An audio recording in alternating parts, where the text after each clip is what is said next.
Vamos a pasar a este evento narrado en los llamados 4 evangelios, la alimentación de los 5.000. Antes de todo esto, la pregunta que quizás muchos se pueden hacer ahora es, bueno, ¿y cuál sería el mensaje? La alimentación de 5.000 personas, bueno, sí, es algo milagroso y lectores en el presente siglo nos cabe la pregunta, ¿realmente estaba Josué en esa región con 5.000 personas alrededor de él aproximadamente? ¿Y en verdad se multiplicaron los panes y los peces? Yo esa respuesta la voy a dejar en consideración de ustedes y voy a vertir mi propia opinión. Y recuerden que yo soy un estudiante también. Yo nunca ceso de estudiar y de aprender. Así que no pretendo tener, digamos, la verdad absoluta, sino que pretendo simplemente dar mi visión de un texto basado en la mucha lectura y el mucho análisis que le he dado al texto y nada más. Y por esto nada más pretendo que ustedes consideren el tiempo que yo he invertido en el análisis sobre este texto. Así que les decía, ¿cuál es el mensaje? El significado inmediato, me gustaría decir sobre esta alimentación de 5.000 personas es considerando el contexto social.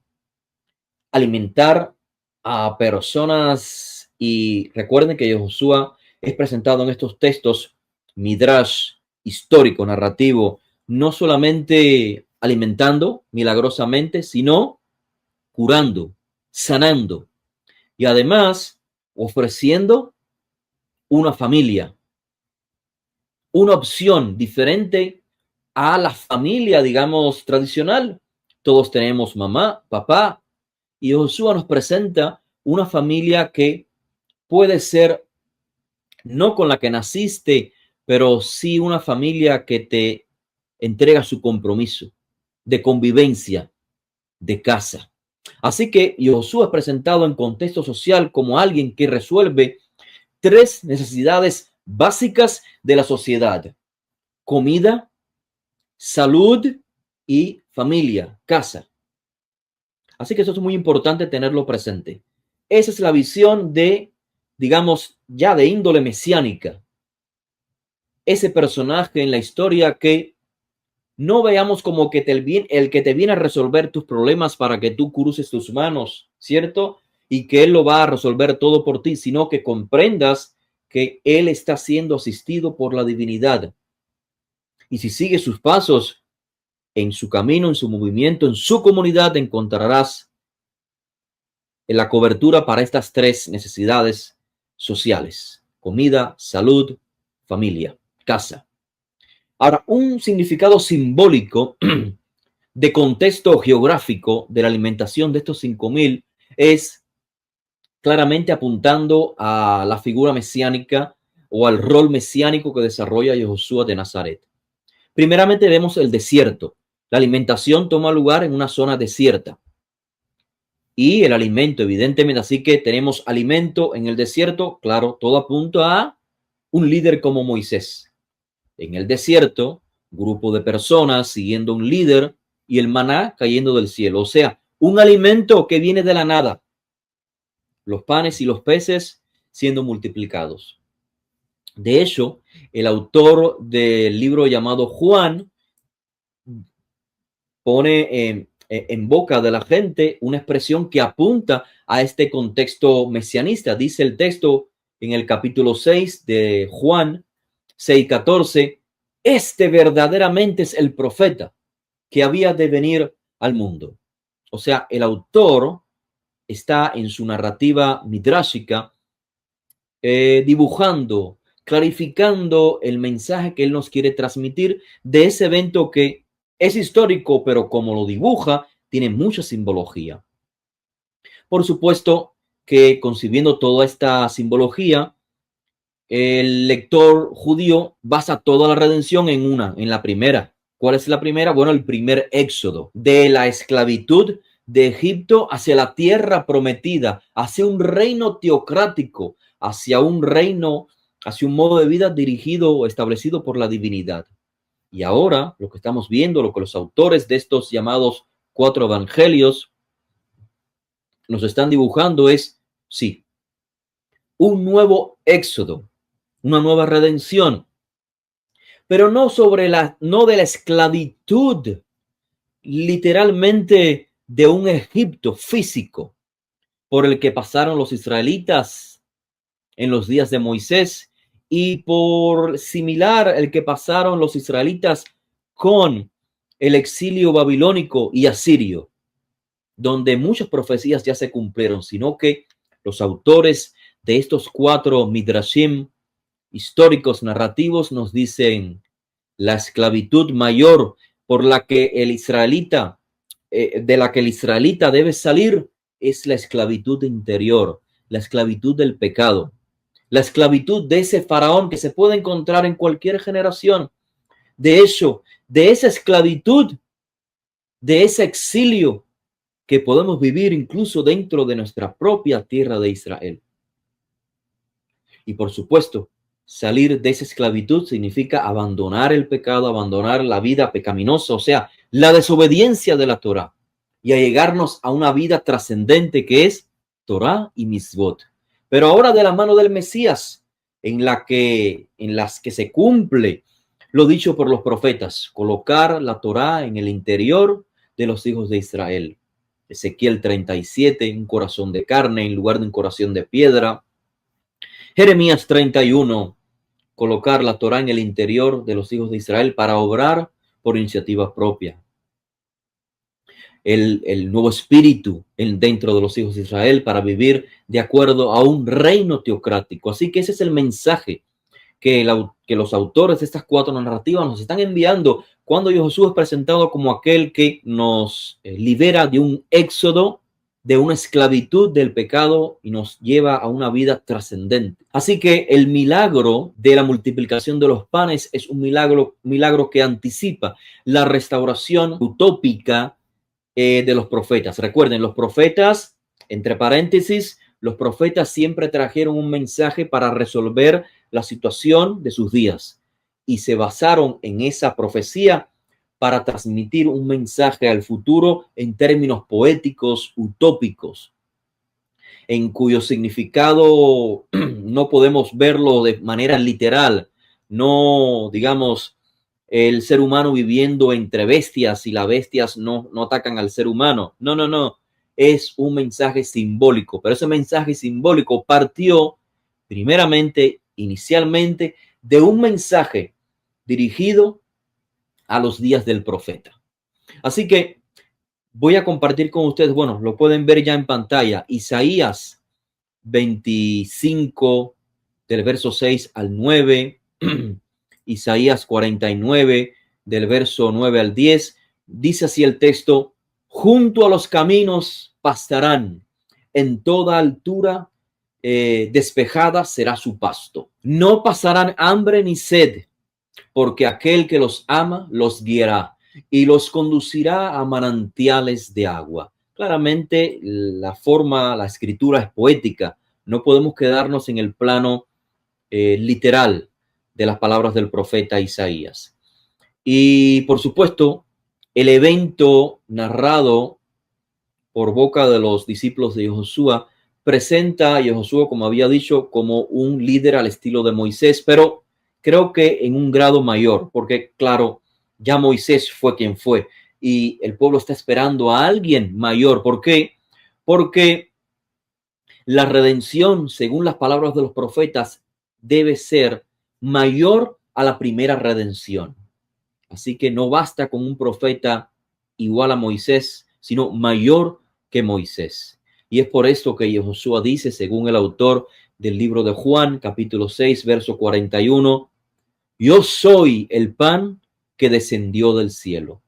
En otras palabras, el milagro en sí mismo de la multiplicación, de la alimentación de 5,000 personas, apunta a una realidad más profunda que el hambre física que tenían los israelitas en el desierto.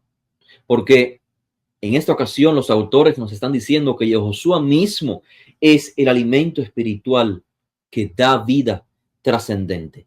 Seguirlo a él, unirse a su comunidad, implica que la nueva alianza pueda ser compartida, pueda ser vívida por todos aquellos miembros que se asocian a este Redentor. Así como los hijos de Israel fueron bendecidos al asociarse con Moisés, al seguir el mandato de Moisés, la divinidad estuvo con ellos en el desierto, asistiéndoles, alimentándolos y protegiéndolos del mal. De igual manera, seguir al Mesías, a este nuevo Moisés, implica lo mismo para la comunidad del Mesías. Serán protegidos y se les entregará una vida trascendente, más allá de la física. Si seguimos las instrucciones de este nuevo Moisés. Por supuesto, es un significado mesianista, no podemos perderlo de vista. Josué no simplemente es un profeta, sino que sí, es un profeta como dijo Moisés. Se levantará en toda generación un profeta como Moisés.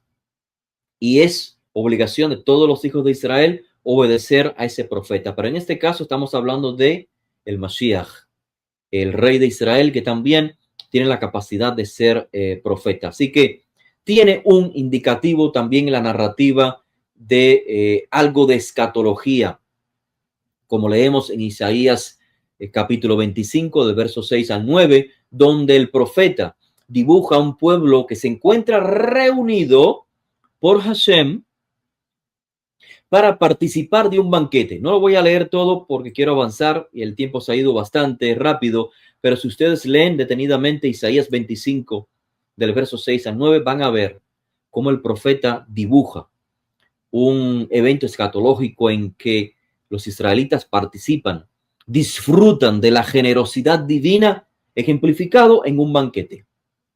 Y por ello es que los autores de las narrativas midráshicas respecto a la vida y enseñanza de Josué nos presentan acá multitudes, 5,000 personas sentadas y en grupos. O sea, ¿por qué en grupos? Fíjense que Josué dice uno de los textos que los mandó a sentar por grupos, que los dividió en ciertos grupos. Ahora, que fueron 5,000 o un poco más, un poco menos, eso ya depende del dibujo, de la imagen extra que el autor del texto quiere, cuál es el mensaje que nos quiere transmitir. Entonces, claro, no tenemos posibilidad hoy de confirmar que hubieron 5,000 personas, pero quedémonos con que en efecto un evento sobrenatural, sí. Y quien estaba coordinando esto era el Mesías por guía divina. Así que las multitudes fueron divididas en grupos, sentadas por grupos, como un banquete ordenado, siguiendo la imagen del profeta Isaías. Y por supuesto, la narrativa nos dice que era tanta la abundancia que sobraron canastas llenas de peces y panes. Vamos a leer rápidamente ahora a mostrar las evidencias de que los textos en cuestión, las 4 narrativas, nos van a evidenciar de que algo históricamente tomó lugar. Se dibujó, se embelleció, se transmitió un mensaje simbólico mesianista, sí, pero el evento sucedió. O sea, no es una agadá, no es una ficción, no es un mito totalmente la historia como se narra. El evento histórico sucedió, lo voy a evidenciar, pero fue dibujado, lo opino, es mi percepción, fue dibujado el evento histórico, fue presentado de tal manera que transmitiera un mensaje simbólico, sí, es lo que hace el midrash histórico narrativo. Es como los discípulos le dieron un sentido teológico a los eventos significativos, sobrenaturales, inusuales en la vida y enseñanza y los hechos de Josué. Pasemos entonces a leer lo que se registra en el llamado libro de Juan, el capítulo 6. Y dice así a partir del verso 4 que estaba cerca Pesaj. Y cuando Josué alzó los ojos y vio que había venido a él gran multitud, dijo a Filipos: ¿de dónde compraremos pan para que coman estos? Filipos le respondió: 200 denarios de pan no bastarán para que cada uno de ellos tome un poco. Uno de los discípulos, Andreos, o sea, Andrés, hermano de Simón Pedro, le dijo: aquí hay un muchacho que tiene 5 panes de cebada y 2 pescados. Pero, ¿qué es esto para tantos? Abdiel, y esta narrativa no es realmente un mito. O sea, entiéndase mito en términos positivos. Está tratando de transmitir un mensaje, pero que no existió para nada. Es una historia que el autor se imaginó e inventó, pero hay cuatro narrativas. La pregunta que me gustaría hacer es, ¿por qué Josué le pregunta a Filipos? ¿Por qué le pregunta a Felipe? ¿Qué de especial tiene Felipe? Si este es uno de los milagros más distinguidos de Josué, ¿por qué no le preguntó a Simón Kefá o a Yohanan o a Jacob, que eran los tres más destacados? No, resulta que según el autor le pregunta a Filipos y Josué, si Filipos tampoco es el tesorero del grupo, ¿quién es el tesorero del grupo? Como pueden ver en sus notas, era Yehudá Iscariot, Judas Iscariote, el encargado, el tesorero de los 12. Porque el autor de Juan, el cual informa más adelante en el capítulo 12 que Judas Iscariote era el tesorero, ¿por qué no lo pone acá como alguien que duda de la capacidad de Josué de hacer milagros? ¿Y por qué Josué no le pregunta a Judas, bueno, ¿cómo resolvemos el problema acá de la comida? No, el autor dice que Josué le preguntó a Filipos, pero el autor no da las razones del por qué. Específicamente, Josué le preguntó a Filipos, ¿de dónde compraremos pan para que coman estos? Si vamos más adelante en la historia, en el capítulo 1, el verso 44 y el capítulo 12, el verso 21 del libro que estamos analizando, el testimonio del discípulo amado, dice que Filipos era de Betsaida, de donde también era Simón y Andrés. O sea, estos tres discípulos eran de Betsaida. Y ustedes me preguntarán, bueno, Abdiel, pero ¿y eso qué tiene que ver? En esta ocasión, bueno, a primera vista, estimados, no tiene nada que ver. Pero cuando tomamos en consideración otro midrash, cuando leemos Lucas capítulo 9, el verso 10, no hace mención de la pregunta de Josué a Filipos, ¿de dónde sacaremos para alimentar a esta gente? Pero lo que el autor de Lucas sí informa es que la alimentación tomó lugar en Betsaida. Así podemos comprender al comparar estas dos narrativas, tanto la de Juan como la de Lucas, entender el por qué Josué le preguntó a Filipos, ¿de dónde sacaremos pan para alimentar? Porque Filipos de Betsaida debería de conocer probablemente mejor que el resto de los 12 la región. Y por ello tiene sentido la pregunta de dónde compraremos pan para que coman estos Filipos. Esto explica también por qué Andrés interviene en la conversación entre Josué y Filipos. ¿Por qué? Porque sabemos que Andrés también era de Betsaida. Y va tomando entonces un color histórico toda esta imagen que leemos. Juan 6:9 dice, aquí está un muchacho que tiene 5 panes de cebada y 2 pececillos. La pregunta es, bueno, ¿y quién es este muchacho? ¿Qué tiene que ver en la temática? Bueno, parece una descripción histórica, ¿cierto? Incluso podemos suponer, se trata de un muchacho local que Andrés conocía, porque Andrés como Filipos eran de esa región, de Betsaida. Pero como quiera que fuese el caso, el por qué Josué elige a Filipos para preguntarle por alimento local es claramente algo que no se explica en el libro de Juan. El libro de Juan es el único que dice Josué en la alimentación de los 5,000. Josué le preguntó a Filipos. ¿Por qué razón? No lo dice el texto. Gracias a que sabemos que Filipos era de Betsaida, gracias a Lucas también que nos informa que el evento tomó lugar en Betsaida, entonces todo toma sentido histórico. Tiene un significado, digamos, geográfico, en lugar de considerarlo como mera ficción. Y esto es solo un ejemplo de lo que decía anteriormente, concordancias no planeadas en los llamados 4 evangelios. O sea, evidentemente, el autor de Juan no coordinó con el autor de Lucas para entonces crear una narrativa que tuviese sentido histórico. ¿Por qué? Porque simplemente ambos narran la historia de manera diferente. Son fuentes, repito, independientes. Todo esto indica que ambos tuvieron acceso a una información histórica. Puede que haya sido escrita o esencialmente oral. Ambos, el autor de Juan, el autor de Lucas, tuvieron información de este evento.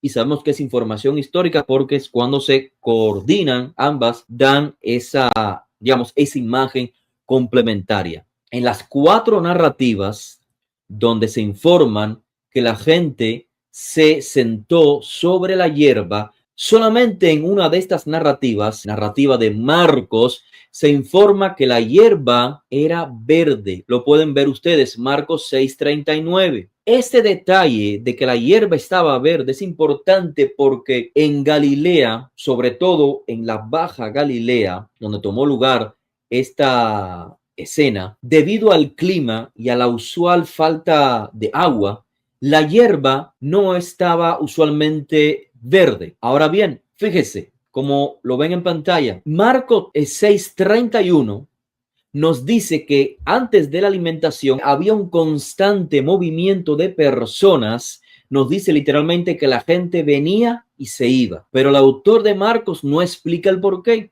Ya nos ha dicho que la hierba estaba verde, ahora nos dice que la gente iba y venía, pero ¿por qué? No sabemos. Es gracias a la información que tenemos en Juan. Otra vez nos dice que estaba cerca Pesaj. Y quizás esta información por parte del autor de Juan explica la razón de la multitud de gente que, según leemos en otra narrativa, Marcos nos dice que la gente iba y venía. Bueno, ¿por qué la gente iba y venía? Probablemente porque se encontraba cerca Pesaj, donde la gente se trasladaba hacia el sur, hacia Judea, para poder celebrar Pesaj. Además, esta información posiblemente explica también por qué la hierba estaba verde, porque Pesaj toma lugar, ustedes saben, en primavera, donde toma lugar la última temporada de la lluvia, la llamada lluvia tardía, donde la hierba en esta región de Galilea aún estaba verde antes de marchitarse. También, capítulo 6, del verso 9 hasta el 13, se nos informa que los panes eran panes de cebada. Ninguno de los otros midrashim o textos o evangelios nos informan qué tipo de pan era. El autor del libro llamado Juan nos dice que eran panes de cebada. Y en efecto, históricamente, si esto tomó lugar cerca de Pesaj, sabemos que es el mes, está cerca el mes de Aviv, o ya había comenzado Aviv, el primer mes del calendario hebreo, que es el tiempo de la cosecha de la cebada, cuando las lluvias ya están terminando. Y es por eso que la hierba verde. Así que toda esta información apunta a un relato histórico, porque no hay razones por las que el autor de Juan nos narre por un lugar información, digamos, geográfica, y por otra parte Marcos nos dé otra información que se complementa con la de Juan y con la de Lucas, como acabamos de leer. Así pues, este es otro ejemplo de cómo las 4 narrativas que hemos llamado midrashim, históricos narrativos, contienen concordancias, pero que estas no fueron planeadas. Por lo tanto, son eventos, sí, milagrosos, embellecidos, simbólicos, dibujados de tal manera o presentados de tal manera que el lector encuentre un significado mesianista y apunte a palabras de los profetas, pero el evento en sí, creo que la evidencia que he mostrado apunta a que históricamente tomó lugar. Lo que los autores explica por separado cobra sentido cuando leemos las 4 narrativas a la vez o las consideramos a la hora de analizar un evento histórico. En resumen, hemos analizado 2 realidades respecto a estas 4 narrativas, 4 midrashim y de narrativa histórica, lo que el mundo conoce popularmente como los 4 evangelios. Hemos analizado que presentan la historia como un mensaje divino, combinan la memoria de hechos históricos con interpretación. O sea, los autores tratan de comprender, de interpretar la vida de Josué a partir de las palabras de los profetas, a partir del Tanaj.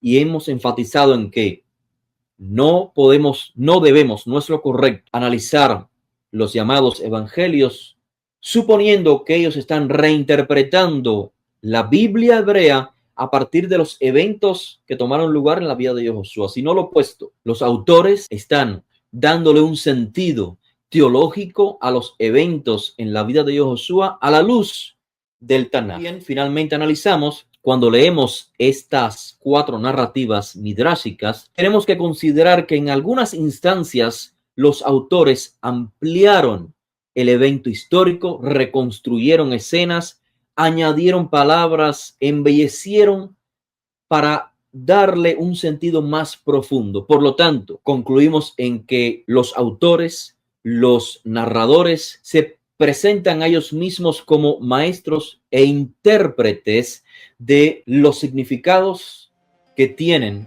la vida, la enseñanza y los hechos de Josué de Nazaret. Les envío un saludo muy sincero, un abrazo muy sincero para todos y pues seguimos en contacto. Que tengan una feliz noche. Hasta la próxima.